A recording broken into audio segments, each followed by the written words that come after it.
안녕하세요. 원대한 부동산의 원대한입니다. 자, 오늘 여러분들과 함께 나눠보고 싶은 이야기는요, 면적에 대한 이야기를 한번 나눠볼까 합니다. 보통 21평형, 30평형, 34평형, 실제로 쓰는 공간은 각각의 건설사마다, 그 다음에 또 물건마다 다르죠. 그러면 어떤 건설사가 더 평수를 더 넓게 빼더라, 전용 면적을 더 넓게 빼더라, 또 어디 건설사가 전용 면적이 더 실제는 더 안 좋게 나오더라, 뭐 민영 아파트가 더 전용 면적이 넓게 나오더라, 라는 이야기들 한번 들어보셨을 텐데요. 자, 오늘 이 시간에는 면적에 대해서 한번 자세히 한번 알아보는 시간들을 가져보도록 하겠습니다. 자, 여러분들이 분양 현장에 가셔서 또는 집을 거래할 때 챙기셔야 될 면적들이 몇 개가 있죠. 첫 번째, 전용 면적입니다. 전용 면적. 두 번째는 공용 면적이 되겠고요. 세 번째는 같은 말입니다.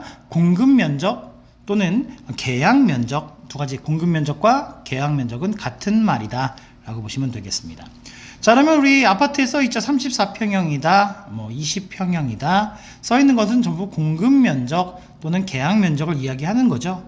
앞서 말씀드렸던 대로 거기는 어디 건설사는 조금 더 전용 면적이 넓게 나왔더라, 전용 면적이 더 잘 빠졌다 라고 이야기하는 경우는 전용 면적은 넓고 공용 면적이 작다는 얘기예요.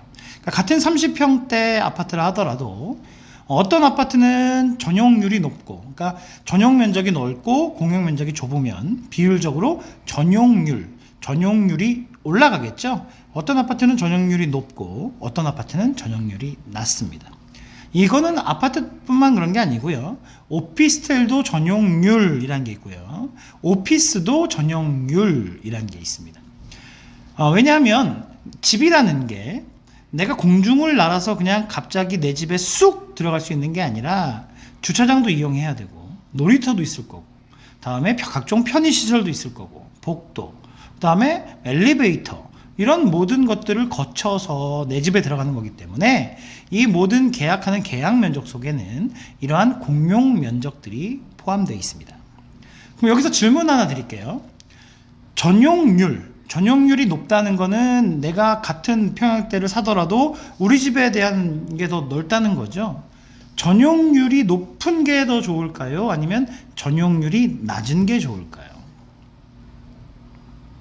전용률이 높은 게 좋으세요? 아니면 전용률이 낮은 게 좋으세요? 자, 요거에 대한 답은 뒤에 좀 더 드리도록 하겠고요. 자, 우선 먼저 그러면 전용 면적과 공용 면적을 나눌 수 있는 기준에 대해서 좀 한번 함께 알아보도록 하겠습니다. 자, 쉽게 얘기하면 이렇게 얘기할 수 있어요. 낯선 사람을 만났을 때, 낯선 사람을 만나도 상관없어, 괜찮아, 이런 거는 공용 면적이라고 보시면 되고요. 낯선 사람이 나타났을 때 비명을 지른다든지 또는 뭐 겁에 질린다든지 아니면 경찰을 부르게 된다든지 이런 것들은 전용 면적이라고 보시면 됩니다. 자, 예를 들어 우리 아파트의 놀이터에서 낯선 사람이 지나가다 봤으면 아무 문제 없죠. 주차장에서 낯선 사람을 본다고 아무 문제 없어요.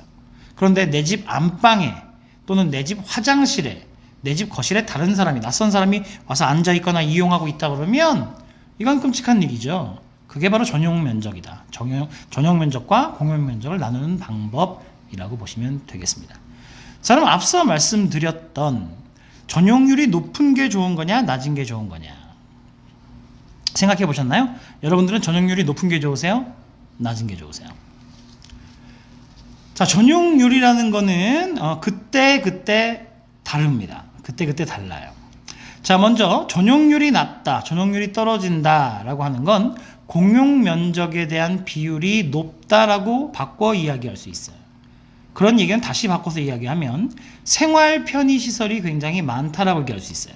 단지 내 골프장, 단지 내 공원들도 많고 주차 대수도 넉넉하고 복도도 잘 빠져있고 1층 현관의 로비가 굉장히 호텔식으로 넓고 크게 대리석으로 잘 돼서 거기에 경비원들도 다 젊은 분들로 배치가 되어 있고, 단지 내 수영장, 골프 연습장, 헬스장, 도서실 다 들어가 있고 편의시설이 다 들어가 있다는 얘기죠. 이런 건 공용으로 쓰는 면적이 넓기 때문에 그러니까 전용률은 떨어지게 됩니다. 흔히 생각하는 고급 빌라, 고급 아파트 뭐 이런 거겠죠. 고급 오피스텔, 고급 오피스겠죠. 전용률이 높다는 건 반대로 전용률이 높다는 건 반대로 이야기하면 공용 면적이 작다는 거예요. 함께 쓰는 면적을 최소화한 거죠.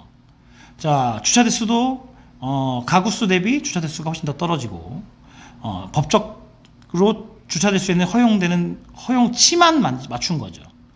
다음에 복도도 좁고 편의시설 다 안 돼 있고 엘리베이터 대수도 좀 작고 엘리베이터 평수도 좀 작고 그거예요.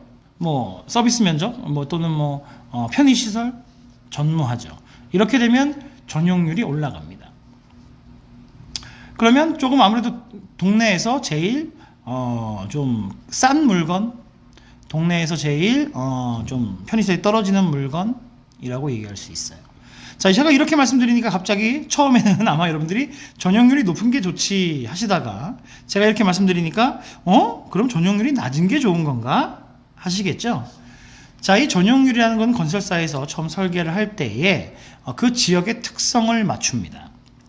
예를 들어 볼까요? 자, 여러분들이 그 지하철역이 있는 그 사거리에, 지하철역 최중심 사거리에 주변의 건물들의 지하주차장 들어가 보신 적 있으신가요?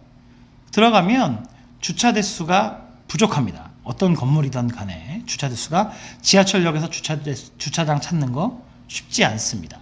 거기 있는 건물들은 다 대부분 다 주차장이 좁고 또는 자주식 주차보다는 기계식 주차가 많이 돼 있을 거예요.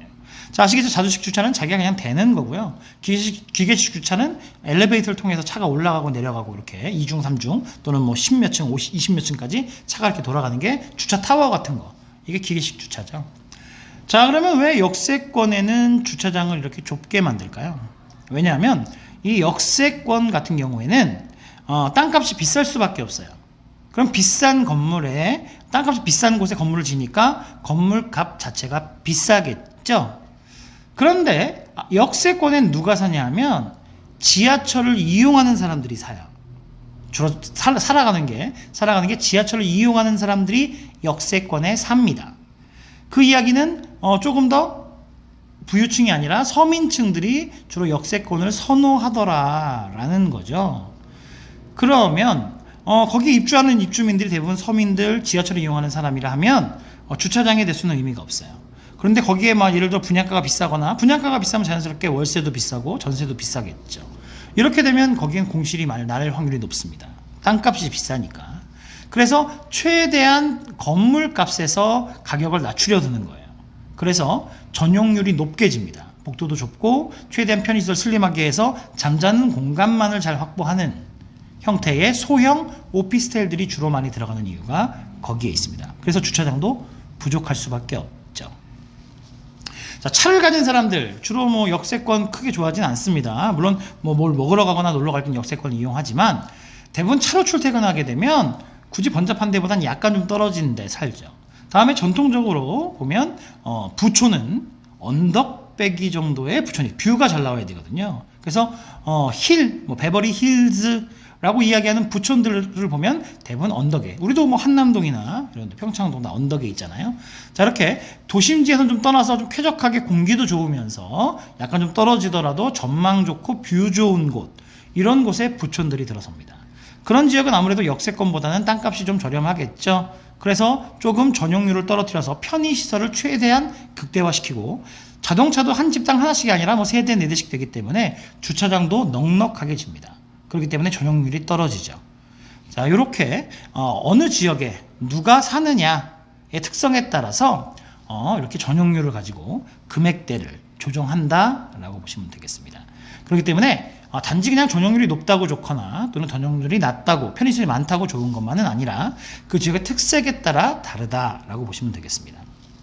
자, 엄밀히 이야기하면 일정 부분 수준 이상 되는 건설사가 짓는 일정 규모 이상 되는 건물들은 그게 오피스 건물이 됐든 오피스텔 건물이 됐든 아파트 건물이 됐든 안 좋은 건물은 없다는 게 저의 지론이에요. 자, 여러분들이 투자하는 개인 투자자 같은 경우에 투자하다가 혹시 망하게 되면 피를 잃거나 또는 마이너스 P를 붙여서 망하게 되면 그래도 물론 큰 돈이지만 더 크게 망하는 건 사실은 건설사나 시행사들 이런 입장에서 투자금 자체가 몇천억 원대의 투자가 이루어지고요. 만약에 그게 잘 안 돼서 망하게 되면 정말 많은 돈으로 망하게 되는 거거든요. 그렇기 때문에 사전 준비를 철저하게 하고요. 대한민국의 최고의 엘리트들이 최고의 설계, 그래서 거기에 누가 이용하고 누가 주로 모이는 장소이고 다음에 이용객들의 특성, 상권의 분석 이런 걸 모두 다 해서 가장 적합하게 설계를 합니다. 그렇게 해야 분양이 잘 되고 또 시세 차익이 잘 발생하고 건물의 그런 역할을 제대로 할 수 있기 때문이거든요. 그래서 사실은 좋다 안 좋다는 건물이 아니라 모두가 다 좋게 지어요. 그런데 거기에 사람들의 입소문이 어떻게 나느냐, 또 상권이 실제와 같이 어떻게 되느냐, 그 당시 때 경제 상황이 어떻게 되느냐, 특히 더 중요한 건 소문이 어떻게 나느냐라고 이야기할 수 있습니다. 와, 거기 대박이더래, 거기 좋더래, 상권이 장난 아니야, 이런 소문들이 결국 또 많은 상점들을 모으게 하고 사람들을 모으게 하고 같이 상승을 불러오게 합니다. 그렇기 때문에 실제 소문이 더 중요하긴 하고요. 그러면 지난번에 제가 소문이 나서 좋을 거 없다라는 말씀을 드렸었죠. 그럼 어떻게 해석하면 되냐면, 소문이 나서 좋을 것이 없다라는 내용은 여러분이 투자했을 당시에는 소문이 안 나야 되고요. 그리고 여러분이 소문이 날 시점이 되면 여러분들은 그걸 팔아야 되는 시점이라고 보시면 돼요. 소문이 났을 때 사는 게 아니라 소문이 났을 때 파는 시점이다 라고 보시면 됩니다. 자, 그래서 좋은 물건을 어떤 호재가 있느냐에 따라서 그걸 가지고 여러분들이 얼마 기간 동안, 타이밍 지난 시간에 말씀드렸죠. 얼마 기간 동안에 내가 얼마를 벌고 빠질 것이냐를 놓고 보시면 되는데, 그 중에 오늘 물건을 고를 때 전용 면적, 공용 면적에 대한 내용을 말씀을 드렸습니다. 자, 그러면 그 지역 자체가 봤을 때 조금 좀 중산층 이상이 타겟이 되어 있고 라는 거라면 녹지, 숲세권, 다음에 주차 대수, 다음에 편의시설들이 얼마나 잘 들어가 있느냐를 보시면 될 거고요. 다음에 그 지역이 싱글로 주로 젊은 남성, 젊은 여성들이 주로 역을 통해서 이동하고 출퇴근하는 그런 지역이다라고 한다면 전용률이 높은 것. 그러니까 지하 주차 대수가 좀 부족하더라도 역에서 얼마큼 가깝냐, 다음에 얼만큼 전용률이 높아서 전용 공간을 쓰면서 공용 면적이 작아서 실제 들어가는 비용이 작냐라는 것을 놓고 검토하셔야 됩니다. 그래서 그 지역의 역할, 이 건물의 역할이 무엇이냐, 어느 타켓을 대상으로 했느냐에 따라서 전용률을 검토하는 방법에 대해서 말씀드렸습니다. 지금까지 원대한TV 부동산 유치원의 원대한이었습니다. 감사합니다.